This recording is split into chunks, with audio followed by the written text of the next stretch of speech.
Olá, meninos. Olá, meninas, meus amigos, como é que estamos? Tudo bem? Vamos para mais uma aula.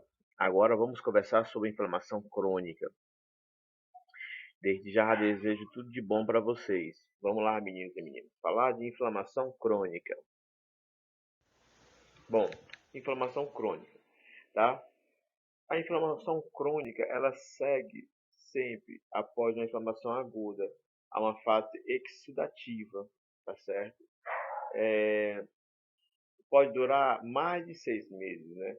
A inflamação crônica ela tem longa duração, certo? De meses até anos. A inflamação aguda é basicamente vascular, enquanto a crônica é basicamente proliferativa. O que quer dizer isso? É uma resposta celular proliferativa. É o aumento de células inflamatórias, tá certo? É o aumento de células inflamatórias, tá? Principais células, vamos lá falar sobre os linfócitos, tá certo? Na qual a gente pode perceber grupos diferentes de linfócitos, linfoblastos, plasmócitos, tá? Até linfócitos T, tá certo? Aqui para mostrar para vocês que a inflamação aguda ela é necessária justamente para recrutar essas células. Se o fator inflamatório não cessa, não desaparece, então essas células recrutadas começam a se transformar, tá? E produz células efetoras da inflamação crônica, plasmócitos, e linfócitos T, tá bom? Então, característica da inflamação crônica é proliferativa, é cheia de células tipo linfócitos, plasmócitos e até macrófagos. Por isso que a gente diz que existe uma infiltração por monomorfonucleares. Morfo, uma forma. Nuclear, células que têm apenas uma forma do núcleo, que são, né, linfócitos, macrófagos e plasmócitos. Eu tenho também destruição tecidual, tá certo? Eu tenho morte de células pelo processo de necrose. E por conta disso, dessa morte, dessa destruição tecidual, eu tenho um processo de reparação mediada por tecido conjuntivo, tá? Angiogênese e fibrose, tá? Angiogênese e fibrose, tá certo? Então nós temos esses agrupamentos de células, certo? Bom, a origem da inflamação crônica, tá? Tem duas basicamente: infecções persistentes, tá? Por certos micro-organismos, por exemplo, bacila tuberculose, lepra, sífilis, fungos, e exposição prolongada a substâncias ou agentes extremamente tóxicos, sílica, arteriosclerose, cristais de colesterol, perdão, tá? Etc.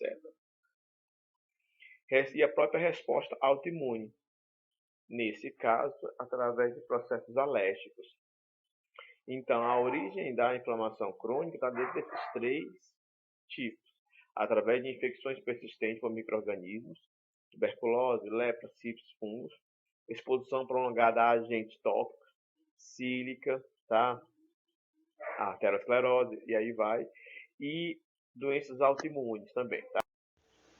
Bem, vamos lá. Quando a gente fala de inflamação crônica, é o que eu já falei para vocês. Ela se caracteriza por um processo proliferativo, quer dizer, células, né?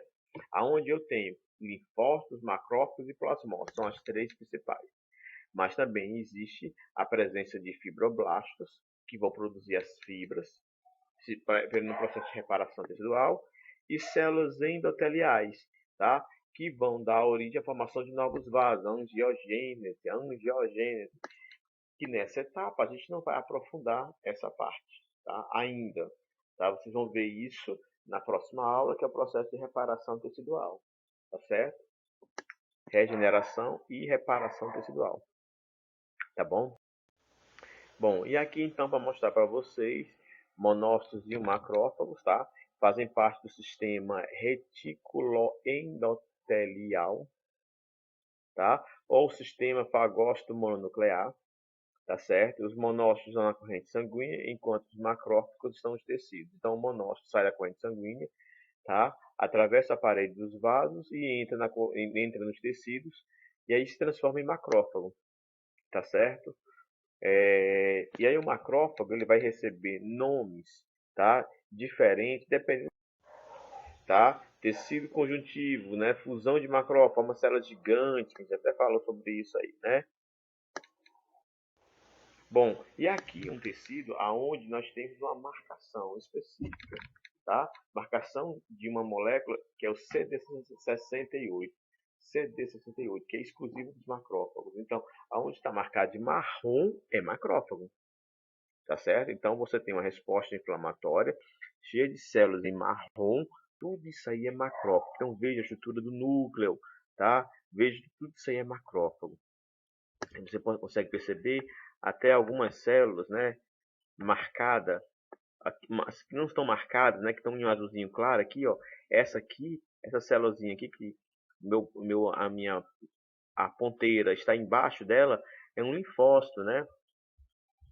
Então você percebe algumas células, tipo linfócitos, células epiteliais, tá? Em estrutura de vasos, mas tudo isso aqui em marrom são macrófagos, né? Então é muito bonito. Então tem muito macrófago no processo inflamatório, né? Aqui mais perto, mais próximo, já no aumento maior, onde você vê a célula, o macrófago, o tecido conjuntivo, perdão, citoplasma, e aqui a região do núcleo, tá? Bem marcados, células redondinhas, isso aqui são os linfócitos. E aqui mais próximozinho, olha que como está bonito esse macrófago, tá? Bem marcada, tá? Mostrando os macrófagos, tá? Bem marcado o macrófago e o seu núcleo, tá certo? Macrófago, ó aqui, ó, tá certo? Então mostrando justamente essa marcação causada pelo CD, tá certo? Bom, então nós sabemos que essas células são células inflamatórias proliferativas de inflamação crônica. Linfócitos, macrófagos, plasmócitos, tá certo? Tá, além disso, nós podemos também ter células fibroblastos, que vão produzir as fibras, e células endoteliais, que vão formar tecidos do tipo angiogênese, novos vasos, né? E quais são os tipos, né? Nós falamos também da origem da inflamação crônica, né? 3, origem, através de agentes inflamatórios, né? Causados por micro-organismos, tuberculose, sífilis, substâncias tóxicas, como a sílica, e até a resposta autoimune, né? Alergia. Bom, e quais são os tipos de inflamação crônica agora? Quais são os tipos? 3 tipos básicos. Fibrose reparativa, a gente vai falar nela agora, vamos falar nela mais na frente, que está ligada justamente ao processo de reparação, tá? A presença principal desse tipo é fibroblastos, tecido de granulação, vamos falar nela agora, mas também vamos falar mais na frente, né? São células vasculares e granulomas. Opa, a gente já falou um pouquinho lá atrás, né? Mas vamos falar agora aqui de novo, mais especificamente, que a principal célula em maior quantidade são os macrófagos, tá? Então vamos lá. Reparação por fibrose. Nesse caso, meninos e meninas, nesse caso ocorreu uma destruição dos tecidos, tá? Tanto o tecido de origem, que é o parênquima, como o tecido de suporte desse parênquima, que a gente chama de estroma. Então há uma destruição de tecido. Como há uma destruição de tecido, ele tem que ser substituído, tá certo? Como as células de origem, as células originais não conseguem substituir na velocidade rápida, ele é substituído por tecido fibroso, tá? Fibroblastos produzem muitas fibras, gerando um processo de fibrose ou também a gente chama de cicatrização, tá certo? Então, isso é o processo, reparação por fibrose. Na inflamação crônica, quanto mais crônica é o tecido, quanto mais inflamação crônica tem o tecido, tá certo? Maior é o processo de formação de fibrose, que vai formar cicatriz, tá certo? E aí a fibrose cicatricial é isso aí, aonde eu vou ter substituição do tecido parenquimatoso, que é o tecido de origem, por fibrócitos produzido fibrócitos e fibroblastos, tá? Fibrócitos e fibroblastos, onde vão produzir muito colágeno. E aí nós temos esses tecidos de cicatriz, tá certo? ok? Então, isso é devido à inflamação crônica. Um outro tipo é o tecido de granulação. O tecido de granulação é uma das etapas do processo de reparação tecidual, tá certo? Por isso que quando a gente fala de reparação tecidual e inflamação, os dois estão relacionados. Logo no início da inflamação, a proliferação de fibroblastos e células endoteliais vasculares formam pequenos vasos sanguíneos, constituindo tecido de granulação. Em outras palavras, aqui está tendo um processo chamado angiogênese, formação de novos vasos sanguíneos, né? Para que haja o aumento de chegada de sangue, oxigênio e nutrientes para os tecidos que estão se regenerando e que haja também a chegada de células inflamatórias para manter a limpeza e proteção desse tecido. Então, você tem um processo que a gente chama de tecido de granulação, que é isso aqui, ó. Tá certo?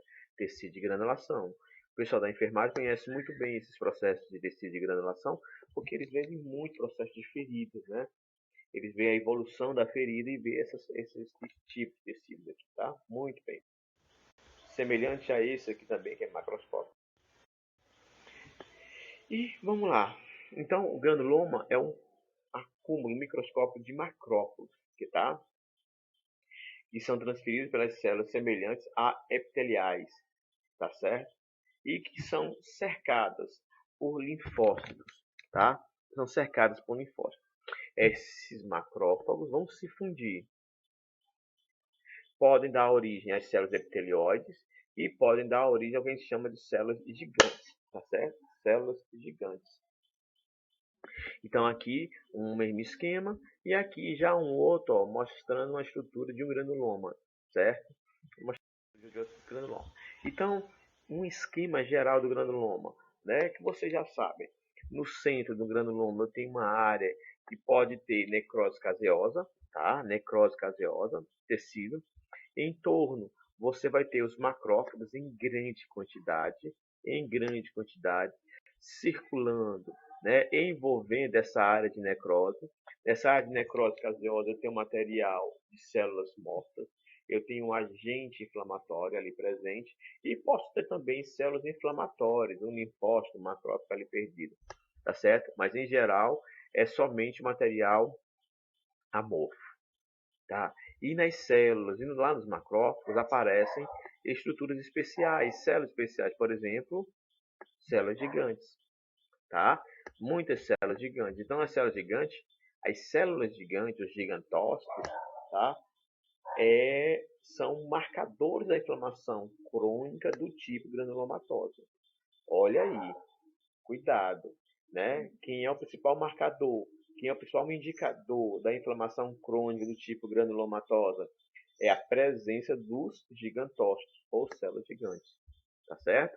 E mais externamente você encontra uma marcação, né, forte, certo? De linfócitos, certo? Em alguns granulomas, além disso, também é encontrado um tecido fibroso, fibroblastos, formando uma espécie de uma cápsula envolvendo justamente o granuloma, tentando evitar a saída do agente causador desse processo inflamatório. Tá certo? Bom, bora falar agora dessas células que dão origem, né, ao granuloma. Células inflamatórias, né? Então aqui nós temos o macrófago clássico, estruturazinha do macrófago, né? Você consegue ver o núcleo, tá? Algumas vezes você consegue até perceber o citoplasma dele, tá certo? Células epiteliais, aí que acontece? Os macrófagos começam a se juntar, olha aí, formando uma espécie de cachos, tá? Espécie de cachos. Esses cachos nós chamamos de células epitelioides. Células epitelioides. Então percebam a evolução do processo. Os macrófagos estão aqui em torno, tudo isso aqui é macrófago em torno, tá? Tudo isso aqui é macrófago em torno. Então eles começam a se juntar, a se fundirem e o seu citoplasma se torna um citoplasma único, tá? Parece cacho de uva, né? Parece um cacho de uva. Então isso aqui, esse aglomerado são chamados de células epitelioides. Essas células epitelioides também, tá? pode formar ou não o que nós chamamos de gigantócitos ou células gigantes, que são células bem maiores, tá? Em que os núcleos começam a se organizar na periferia da grande célula.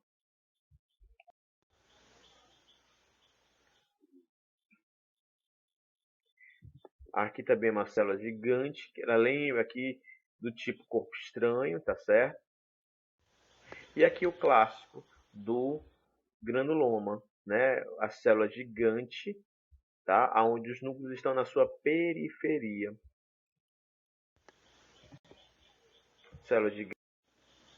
Então, meninos, aqui nós vamos ter então a inflamação granulomatosa, quer dizer, a origem, né? Já começamos a falar sobre isso, mas vamos comentar aqui rapidinho.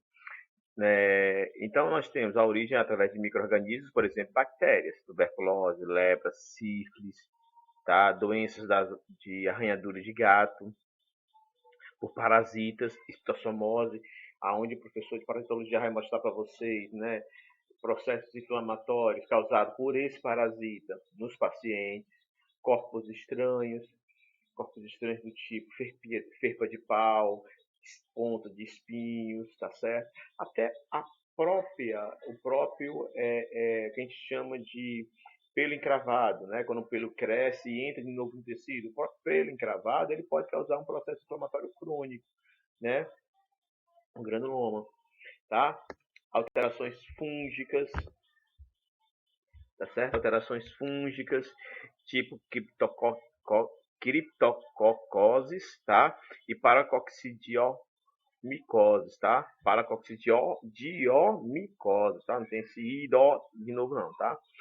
Que aí vocês vão ver nas aulas de microbiologia, ou estão vendo na aula de microbiologia, né, na parte de fungos, né?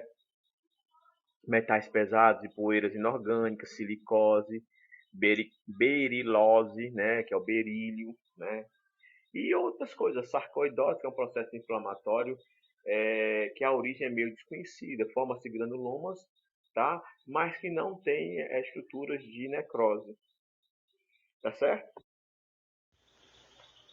Então aqui nós temos, né, um exemplo de uma pessoa com paracoccidiomicose, tá certo? Uma infecção fúngica na região da língua do paciente, tá ok? Aqui já um outro paciente, aonde ele apresenta sarcoidose, tá certo? Que é como eu falei para vocês, sarcoidose é uma doença inflamatória que não se sabe bem o processo, a origem dele, mas ele forma granulomas, tá? Que não tem tecido necrótico neles, tá certo? Mas como você vê, pode levar à destruição de tecidos, ó, tá certo? E é isso, meninos e meninas, né? Isso é a nossa aula sobre inflamação crônica. Espero que vocês tenham gostado, tá? Espero que vocês consigam entender. E qualquer dúvida, me perguntem agora no chat para a gente conversar, para a gente tirar dúvidas, para a gente, né, determinar essas alterações, tá? Um grande abraço para vocês.